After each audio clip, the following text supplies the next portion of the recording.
Okay, I just want to get this done because I'm getting a lot of, well, not a lot actually, I'm getting some emails from students who have no idea seemingly what they're doing. So here we are, the role of the inspector essay. So look, what we've done in the last video was I talked to you about the application of context. I made a video really early on just giving you an outline of what you were supposed to be doing.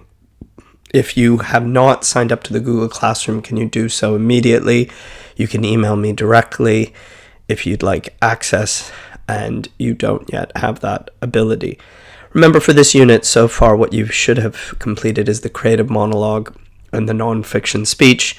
The next thing you're doing is a prepared essay on the role of the inspector, and I'm going to give you the stretch essay, which is the Eva Smith essay, because they're the two most complicated essays you could do.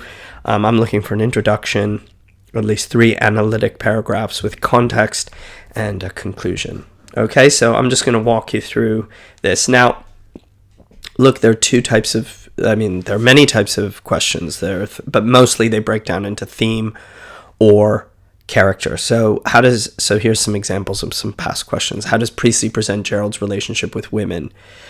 So you get Gerald and the role of women, and that would be Sheila and Eva Smith presumably. But a few years ago they asked about Eva Smith and how it represents poverty, and we're going to look at that as the stretch essay, because of course Eva Smith is never present in the play, but she's always present because every character is kind of linked to her. How is Mrs. Burling as an unlikable character an incredibly popular choice? And the one I want you to look at is, how does Priestley use the character of the inspector to suggest ways that society could be improved? So that's the one we're going to focus on first. So what we first do, and you can pause if you want to write out the question. I've sent this PowerPoint across already. If you haven't got it, you should send me a message. Again, email me or get onto Google Classroom. Okay, so what we do right away is we zoom in on the keywords. How does Priestley use the character? So we're looking at inspector, society, and improved. And what we do right away is we brainstorm and ask ourselves questions. What do we know about society at the time? That's thinking about the context. It's thinking about the double context, 1912, 1945. You can think about the triple context, 1912, 1945, 2020. If you don't understand those concepts, you should go back to those materials of the last video. How did Priestley think society could be improved? What does the audience learn from the inspector in the play? What effect does this have on the audience? What does this make the audience think about society? These are the questions that should be bubbling up in your mind when you see a question like this. And here are some of my ideas. The characters live in a capitalist society with inequality between social classes. Priestley thought conditions could be improved for workers, women, and the poor through socialism. And also, if you think again about the post-1945 moment and the welfare state, if you think about the play debuting to a Russian audience and thinking about communism, you can even go a little bit further. But essentially, remember, the play is that debate between Priestley in the guise of the inspector and Mr. Burling. It's socialism and capitalism. The audience learns about Eva's story through the inspector's interrogation of these different characters. So essentially, we never see Eva Smith, as you know, but it's through the inspector interrogating each of these characters, kind of revealing their hypocrisy and their lies, that we really get to see her. And we get to think about how, if these characters acted differently, or maybe more powerfully, if society was different, how might Eva's life have been different? So these, again, once we ask the questions, you can start affirming ideas that'll break down the concepts.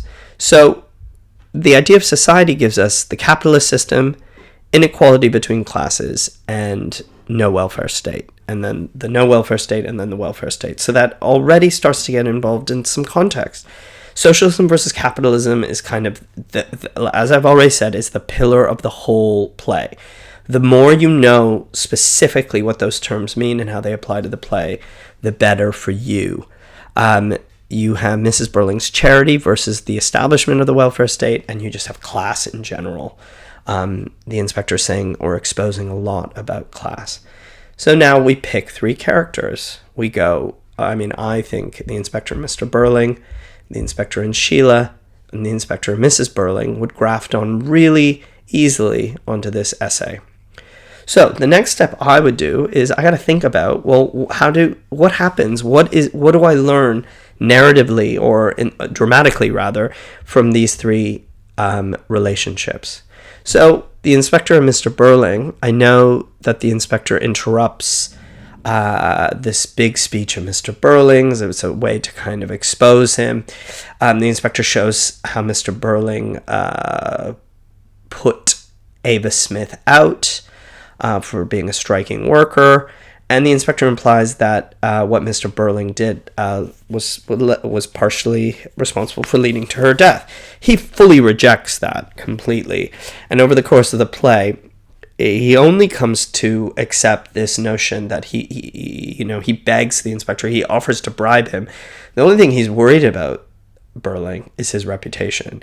He doesn't really accept responsibility, and the inspector really exposes that. With Sheila, it's quite different. Sheila's jealous of Eva Smith. She gets her fired. And Sheila feels horrible. She feels guilty and she feels bad. And it's not just that her fiancé's had an affair with this woman. She realizes that she's kind of to blame for what's happened. And it seems to me the inspector really changes Sheila. Now, we could debate whether Sheila's actually going to change beyond the scope of the play, but think about how different the inspector is with Burling than Sheila, and how the potential for improvement is there. With Mrs. Burling, we get the story of Eva coming to the charity, Mrs. Burling's refusal to help, and that dramatic irony that she says, oh, the father of the boy should help the father of the boy, and she's just, dramatic irony always. The character doesn't realize, Sheila realizes, don't you see? Of course it's Eric. This is why this is happening, but Mrs. Burling doesn't. And again, Mrs. Burling doesn't take any responsibility for this. She just feels horrible, and the inspector really sticks it on her, as does Eric. So really, from those kind of recall exercises, you got to move to this notion of to develop your topic sentences, your arguments. What does the audience think about the inspector's interrogation of Mr. Burling? What does the audience think after the inspector's interrogation of Sheila and Mrs. Burling? Well, Mr. Burling, his arrogance is set up. I think the debate, the tension is there throughout the whole play about responsibility and how much we care for one another. With Sheila, we see change. With Mrs. Burling, we see brutal arrogance. I mean, even, I think, much further than Mr. Burling himself. Now, these topic sentences, I think I did a long time ago. I'm not really happy with them. But what I'm trying to do is use the author's name, use the question, and try to offer an interpretation. So, employers could treat their workers better. There can be more equality between social classes, and there should be a stronger welfare state. Those are possible topic sentences if you wish. I can give you some alternatives too. I did in the booklet. Priestley uses the inspector to help expose the arrogance of Mr. Burling. So that would be one that's less about society improving and more about what he's trying to do with Mr. Burling himself. For someone like Sheila, Priestley uses the inspector to show the audience that Sheila changes her outlook towards responsibility. The change is what I'd be interested in. And here in this other essay, I said, Gerald, I'm not really going to give you that full response. But these are just ideas that you might have towards how you might break down this question and start attacking it and start developing your own interpretations. So the next thing we've got to do is think about the quotes. Quotations, you don't need to know the whole play off by heart, but you should know main moments. Here are some that I would use. I would recommend that you use at least 3 separate moments or 3 linked moments. Major quotations, there are plenty in the play. But most pertinent and relevant quotations are what we're looking for. Random quotations don't convince the reader. If you're making an argument, you have to have the right quotation to fit that argument. That's the best essay. And since you're at home and you're not writing this under time, I would hope that you would take that time to use the internet to really find the best possible quotes. If these appeal to you, you can pause and copy them out. I strongly urge you to use the internet. to find better quotes. And remember, you're analyzing for language, the key words, the devices, the actual language used by the character. AO2 form, you're looking for character. You're looking for the character tension between, let's say, Sheila and the inspector, Mrs. Burling and the inspector. You're really digging into that relational aspect of it, that it's a drama, the dramatic irony that soaks the play. Structure, how do the characters act differently before the inspector's there, during the inspector's there, and then when they think he's imaginary. That's advanced. Language, form, structure. Context is at the bottom. So you have a topic sentence, you got some quotes, and you have some context. What do you do with context? You explain the context, and then you apply it to your argument. So you have three paragraphs. I think these topic sentences are not the best. I think you could improve on them a great deal. Okay, so that would be the essay that I'm giving you more help with. If you're starting to get that, I think the next one you should do that'll really take you to the next level is the Eva Smith essay. We don't see Eva Smith in the essay, and we learn about her through other characters. And it's the inspector himself that's more her proxy, her voice. So how can we look at this, and how can we look at the way poverty is shown in the play? So we can think of different characters again. For me, the key words are Eva Smith and poverty. Here we have workers' rights, women's rights, housing, living conditions, freedom. I think with Eric we can think about consent and physical aggression, the role of men. So the context always for this play is this socialism versus capitalism. And if you're starting to see that and you really dig into that Burling inspector debate, you really got the whole play. And then if you can insert Priestley with the inspector, you're well on your way there. Charity versus the welfare state and the role of women. So an essay could be Burling, Gerald, Sheila. Just really easy, like 3 characters. You could do Eric as well, but maybe Eric is a character that some people find difficult. These 3 are quite straight down the line. We recall their connections to these characters, to Eva Smith, and then we try and think about poverty, Eva Smith, Burling, poverty, Eva Smith, Gerald, poverty, Eva Smith, Sheila, to build up these topic sentences. These are mine. Priestley presents how poverty affects workers. He shows this through the interaction between Eva and Burling. Poverty affects women. We see this through Gerald. And control, class, through Eva and Sheila. Those are mine.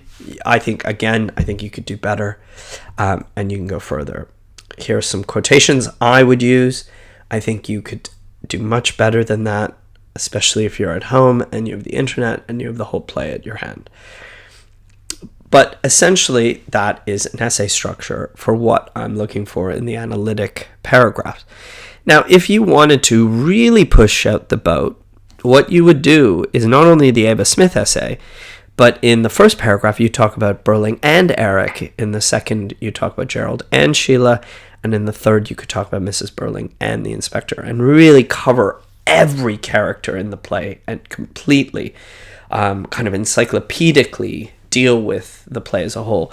What we'd really be looking for there is the most relevant evidence and the swift construction of an argument. We're not looking for storytelling or getting lost in the narrative. Okay, so let me just go back to the start to remind us what we've done. So this video has been to help you with the role of the inspector essay. It's stretched you to think about the Eva Smith essay. Hopefully you've handed in your creative monologue and your nonfiction speech. If you haven't, you should, because those are essential parts of this course, whether we're on lockdown or not. Now I'd like to see you do a prepared essay on inspector calls. I really look forward to reading that. Please sign up to Google Classroom, and I'll talk to you soon, I hope.